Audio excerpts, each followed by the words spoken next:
I just want to say before the video starts to make sure to hit that subscribe button. I am actually losing subscribers every day as I am transitioning over into Storybook Brawl content. So if you like what you see, if you want to see more, leave a like and hit that subscribe button and enjoy. What is up, everybody? I'm NoLucksGiven, back here with continued coverage of the Storybook Brawl Questing League Open Qualifier. And I just showed off a video where I had some less than stellar games, but I am going to win 2 more times throughout the course of this tournament, and I'm going to be able to turn things around over the course of the next 4 games.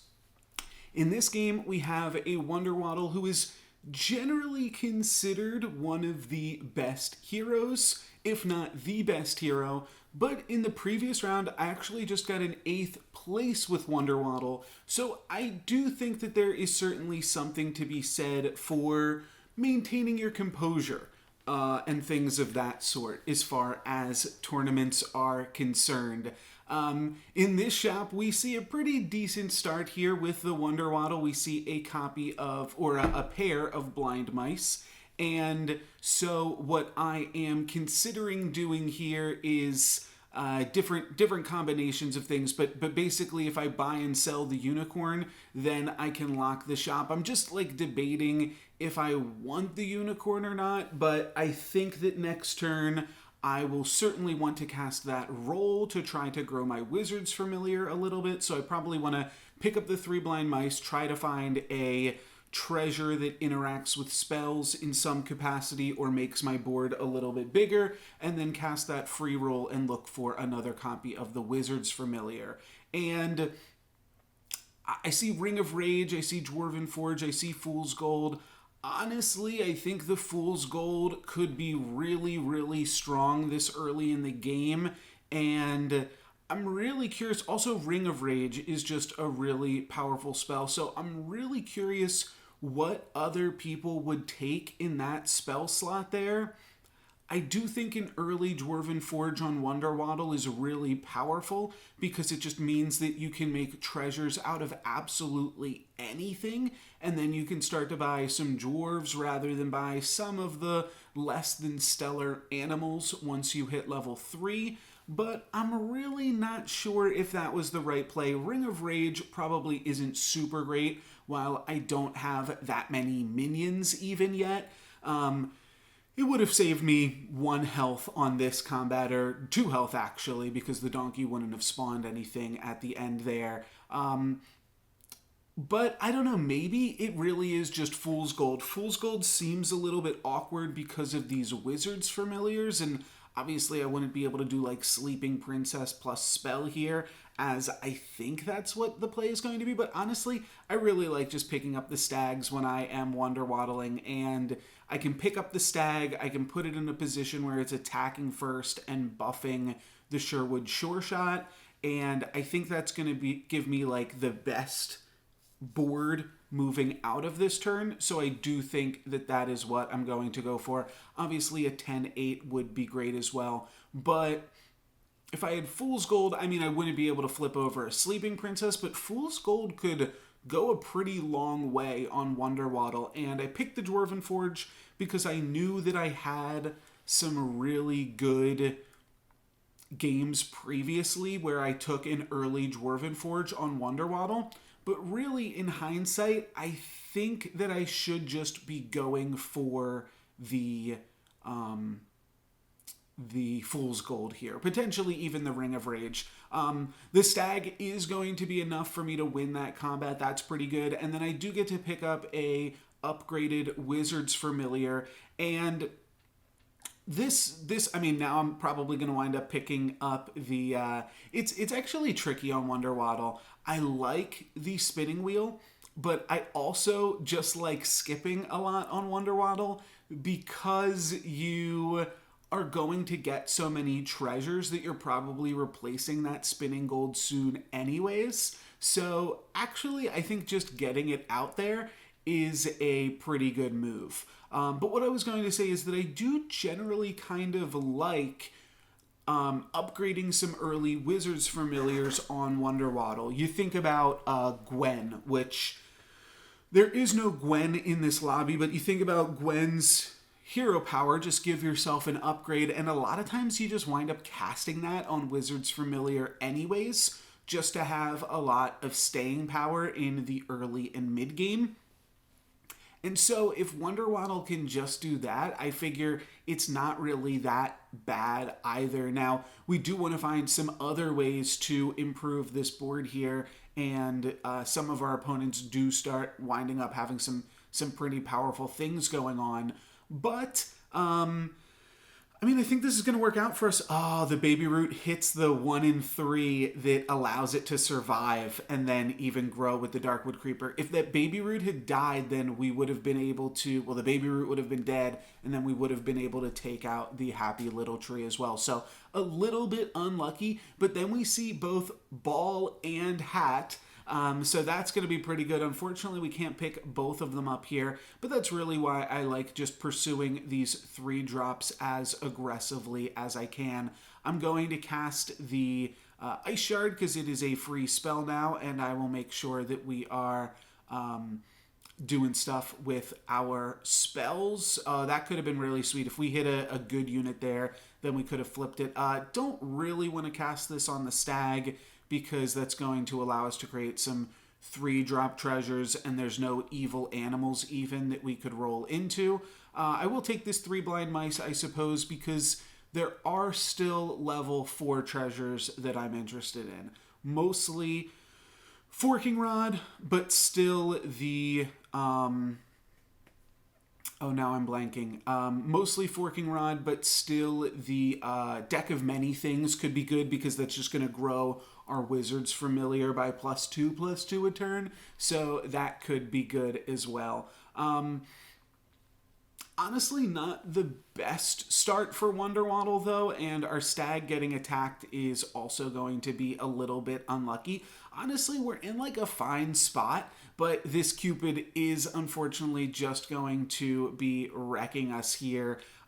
This fight actually gets pretty close. I remember this fight in particular, but the fact that their Cupid is a 4/6 means that it's actually just damaging us, and we wind up leaving it with 2 health left. So unfortunately not going to be able to take out that Cupid there, as that just has a lot of staying power because it's been buffed up, and assumedly they Mix-a-Wazzled or TLK'd into it off of a different minion. I'm going to go ahead and sell my 3 blind mice so that I could potentially get some more blind mice from that. And then I'm going to buy a Wizard's Familiar, and I'm going to the end. I think I will choose Fanny when all is said and done. Yeah, I will go for the Fanny. I do like, potentially the idea of getting some dwarves, but I want my dwarves to be 3-drop dwarves so that I care about the treasures that I'm getting from them. And I think I will just be casting this spell here just to have a little bit more staying power. I'm pretty low health. Grab this lightning bolt. I'm pretty low health, so just a combat spell that's also going to increase the power of my Wizard's Familiars, I do think is going to help us a considerable bit.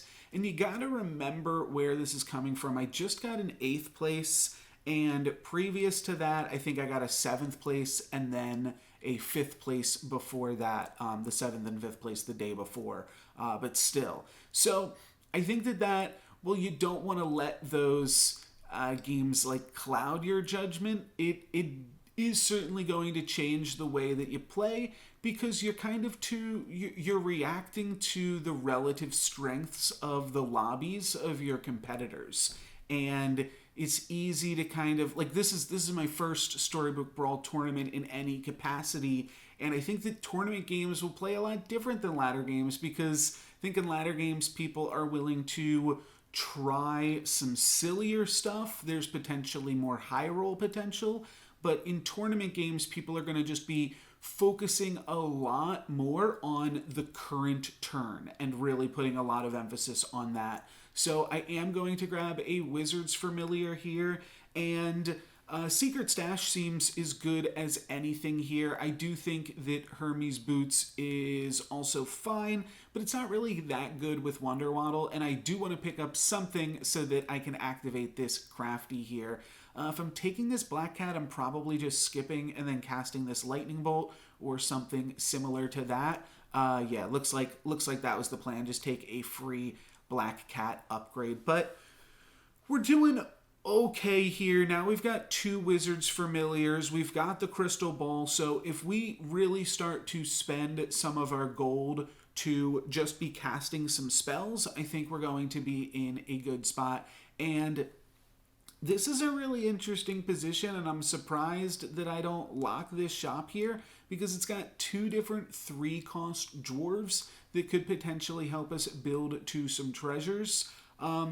I'm really curious as to what my thoughts were at the time that made me not take that. This stag just has taunt or something. Really unlucky, getting sniped every single time. If this can hit the... Okay, I think we wanted to hit the ranged unit there. Now we can hit the ranged unit, though, and then there's more ranged units in the back, so we're just going to wind up trading with Romeo and taking... and then Juliet comes out. So we gain 3 health, but then we take 9. So we take 6 damage here, and we'll see if that 3 life winds up being super useful to us. And then I guess we also got 2 health off of throwing away the Fanny. But some good news here, we are able to find both Hat and Ball. So we've got Hat, we've got Ball, and we've got 2 scaling units with the Wizards Familiars. So I am certainly tempted right now to pick up Medusa just because I'm up against a really good opponent at this point, and I am going to spend the time to do that.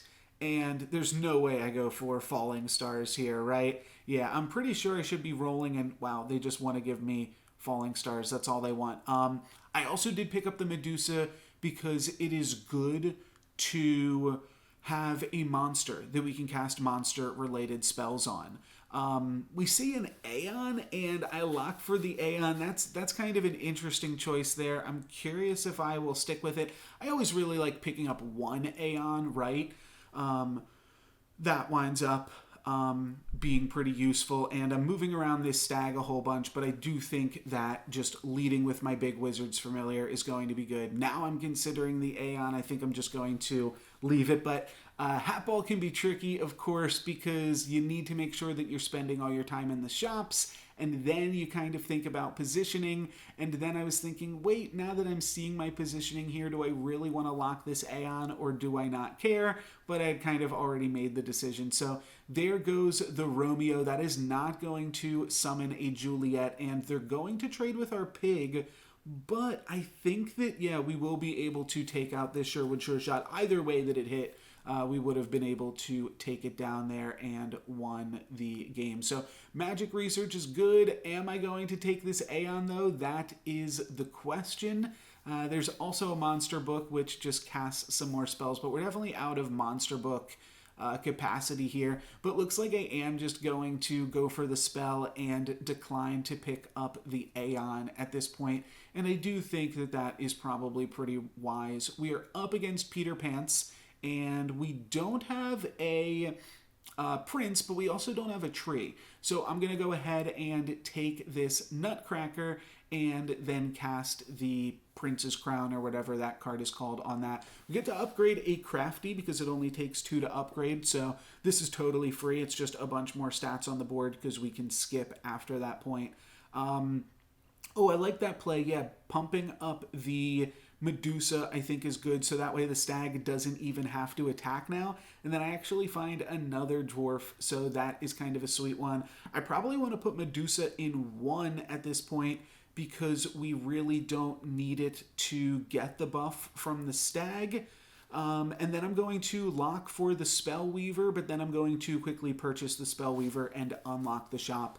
And I think that this is good here. It's going to be really hard to find these Spellweavers because, yeah, assumedly the Peter Pants is going to have a ton of them. But this is still looking pretty good. That Tripoli is going to be a little bit tough to take down, but with the upgraded Crafty here, we are going to be able to do so. And then the Medusa is going to survive with its new buff on it, so that's nice. And then we will still lose this combat, unfortunately, but we're only taking 6, and that puts us down to 5. So we gained 3 health from the scroll and 2 health from the Fanny. So we actually would be dead right now if we had not gained 5 health throughout the course of the game. So that's always super sweet when the health actually works in your favor. I'm going to buy those Fannies and then sell them off immediately, and then we'll go for a Mixawazzle. And this is old patch where Mixawazzle is giving you a character that is 1 above your level. So that will give us a Oni King there, which is pretty sweet. And then it looks like I am going to go ahead and pick up the Aeon now that I have a little bit more gold and a little bit better of a board presence here. And I do also have a Spellweaver, so I at least have 1 mage that cares about the fact that I am casting these spells. And then we will start to cast some spells. So I'll go for a Genie's Wish here as my last spell. I think that that is a totally fine one to just end on. Locking here for the Aeon plus the Wormroot. I mean, just because it's like a free spell. Not that Medusa really needs to get bigger. And of course, that Oni King will no longer be an Oni King after this turn. But this Medusa is huge. It's even going to survive despite attacking into something buffed by a Sporko, and then it'll hang around to take something else out. And then my Spellweaver is now big enough to at least trade with these Spellweavers. And all of this is pretty good. We're going to win the fight and deal 9 damage. Not quite taking out the Horde Dragon, but still, damage is damage. And I totally missed this part, I think, in the game, because I think that there was just enough going on, or at the very least, I forgot about this, but I wound up kidnapping an additional Wizard's Familiar. So we have a free Wizard's Familiar here, and now we've got 3 upgraded Wizard's Familiars. Those are basically Storm Kings, you know? So we've got quite the board right now. We do still want to improve these treasures a little bit. I mean, imagine if we just we're still using this Dwarven Forge, but I mean, we still have the Dwarven Forge, but we haven't really used it once. So certainly could look to power up our board a little bit, but now we're doing pretty good. We'll take a shop reroll spell, and honestly, all of this is looking pretty fantastic. Let's see what we want to cast, bump up the Spellweaver a little bit more. I think the Gorgon is good, what we've done with that. I can sell the Nutcracker to TLK the Greedy, so that is what I'll go for. I don't think that it winds up being anything too spectacular. And then I'm going to eat the Crafty, and I was thinking about just grabbing the Pump Up My Team spell, but I realize I can sell this Siren and then just get 1 more spell in. And honestly, I think that's fine. It would have been nice to have some TLK targets, but my board is also just so strong that I don't really think I need to worry about improving the board that much. I mean, now we're really popping off. We've got all of these 90 60s basically at this point in the game, 90 70s with some of them. The one Wizard's Familiar we've had for a decent amount of time now, but the other one we haven't.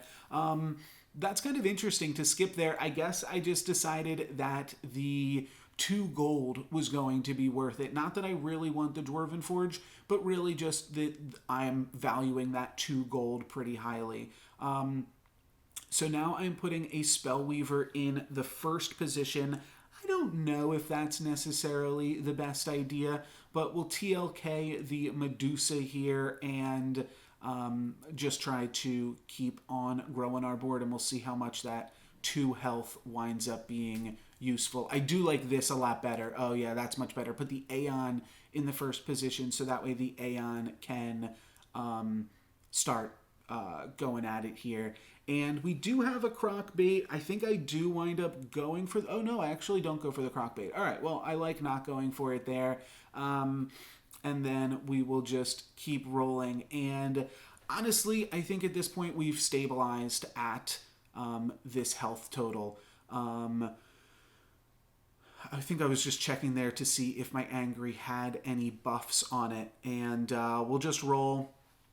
Nothing we can do with that spell. But yeah, just cast in as many spells as we possibly can. This is Hatball. My opponent has a Copycat Friendly Spirit, and that's going to give them a decent amount of stats, especially with an Echo Wood on the board there. But I think that we are doing a little bit better.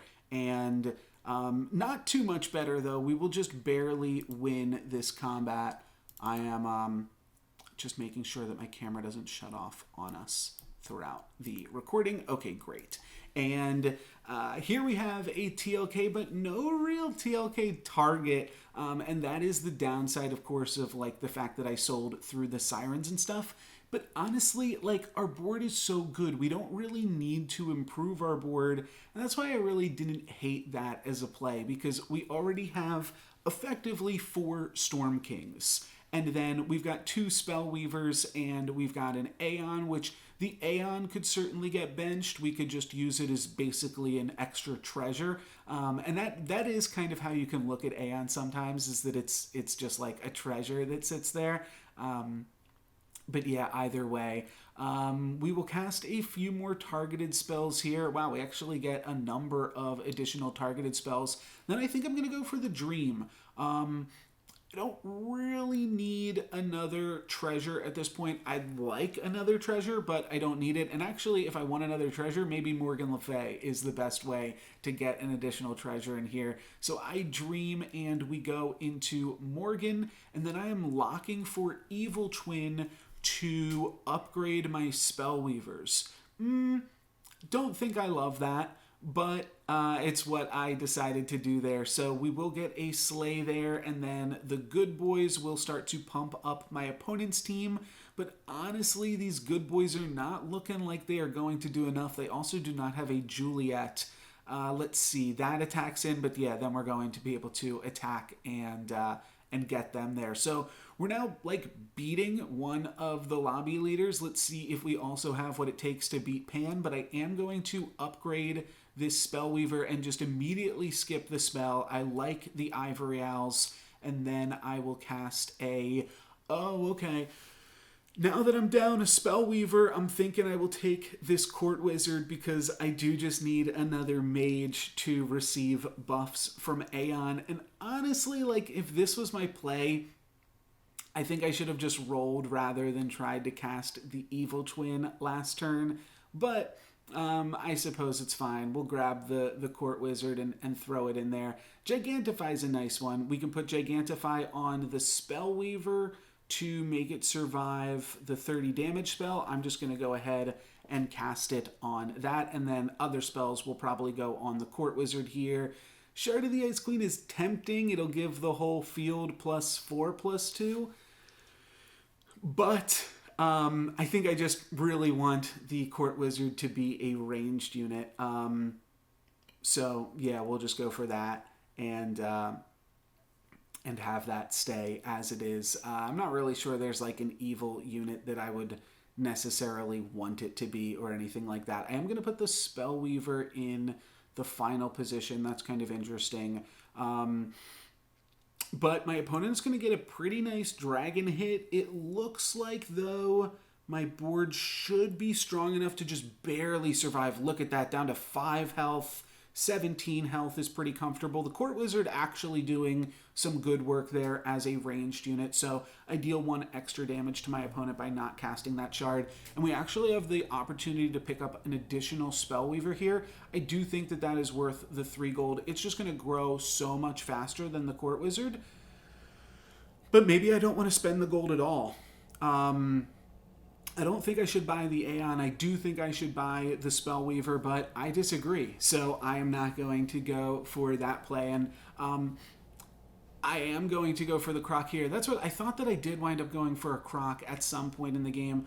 One of the things that is interesting about doing like post-commentary, especially post-commentary on tournament footage, is in a tournament, you're not always going to make like the best play even that you would agree with, because the pressure is definitely on right now.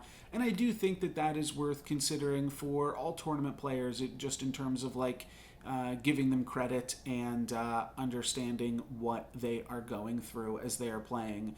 I do think this is good here to put the Spellweaver above 30 health. That way I can avoid somebody else's smite, and then other spells I'm going to try to put on the Court Wizard where possible. Fine going for a kidnap here because we're basically out of gold, and you can see with 2 more rolls we wouldn't have found anything anyways. So let's see if we can kidnap something fun against against Infinite, who is playing Sir Galahad. Unfortunately, it's just going to be a Princess White, and despite having a Dwarven Forge for almost the entire game, we really did not buy too many dwarves this game. We are going to take Infinite out here, and yeah, I'm feeling pretty strong. So we can check our Princess White. Yeah, 28, 23. It would trigger the Court Wizard, but I don't think that that's going to be too great. I will cast an upgrade spell on the Court Wizard. It's a little bit expensive, but I think ultimately winds up being pretty good. And here I can sell the Princess White for the Storm King, but I actually decide not to because 6 gold is just a ton of gold here, and it really doesn't make my board that much better. So I think I'd like to actually just prefer to roll and try to find some more spells that might actually help me. And this play winds up saving me the game because I dream, and I dream into Grandmother. And like I said, this is the old patch. You can see Grandmother will give me an additional 8 health here, or an additional 10 health. So this will put me up to 18, and life gain was super important for me this game. We remember that I was at 5 at one point, and I had gained 5 health, and now I've gained a total of 15 health throughout the course of this game, which is going to give me a nice little padding if I am able to potentially lose a combat. We'll see. We'll see if I do indeed lose a combat. This combat actually starts off pretty well for us with not killing the good boys and taking out some of my opponent's other minions. Of course, we will have to kill these good boys eventually, and then Spellweaver's going to get in, but this is part of the problem. If I had 2 Spellweavers, they would have been able to trade attacks, but instead I've got a Spellweaver and a Court Wizard, and this Court Wizard is just not big enough. And because our attacks actually wind up being pretty awkward there, we wind up losing, and we take 9 damage down to 9, which means if we didn't just gain 10 health, we would be dead right now. The other opponent in this match actually loses to the Ghost, so we've got a rematch on our hands. We're about to play against the exact same opponent, and honestly, we're not really improving our board here. We've got to start finding some spells and getting a little bit better. Well, maybe if we can pump up this Court Wizard a little bit, that could be good for us. Let's throw some additional health on Aeon. Not really sure what that's going to do. Then I'm going to TLK Aeon, and then I can go ahead and throw it in the back row. I am going to want to keep Court Wizard in the back row as well. But that winds up being pretty good for us because that means that we're actually we're just generating a few more stats. We'll see if that plus 20 from this winds up being anything worthwhile. And then, of course, we get the Court Wizard up to 82, which is not too terrible here either. So, yeah, this is what's important to pay attention to. If these extra stats from the Green Knight are really anything special here. My opponent upgrades the Good Boy, so that is pretty good for them. They're going to get quite a good board here now. But, okay, the stats are kind of wasted right there, and kind of wasted against the Storm King, as the Storm King is still going to be survivable. And it doesn't really look like the Green Knight is helping us here too much.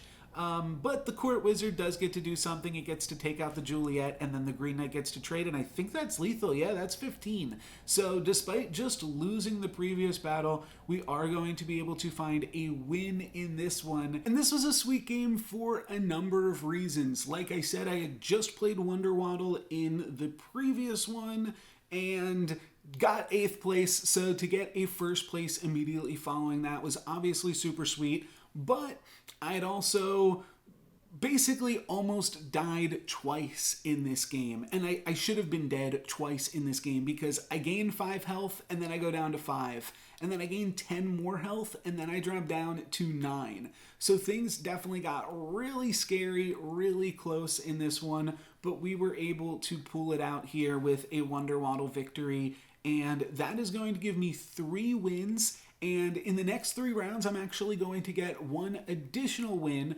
so 4 wins total over the course of 10 rounds, and that is going to make me the 2nd most winningest competitor in this tournament with 4 wins over the course of 10 rounds. And this win in particular, after that not so hot streak that I showcased in the previous video, this really helped to build some confidence and build some momentum and really push me to a point where for the rest of the tournament I was thinking, you know what, I think I got this. I think I can do this at this point.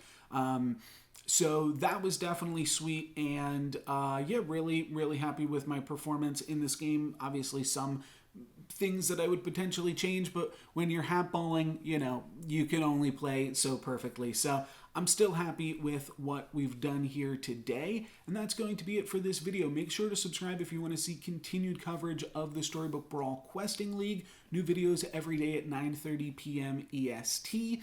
Also, once I'm done uploading coverage from this tournament, I'm still going to be uploading games for my ladder and other fun highlights, things like that. And then after that, we'll also be uploading coverage from the actual league portion of this tournament. That'll be a weekly series of 5 games that I'm sure I will also make some content around as well. But that's going to be it for me today, guys. Thank you very much for watching. I'm NoLucksGiven. Peace.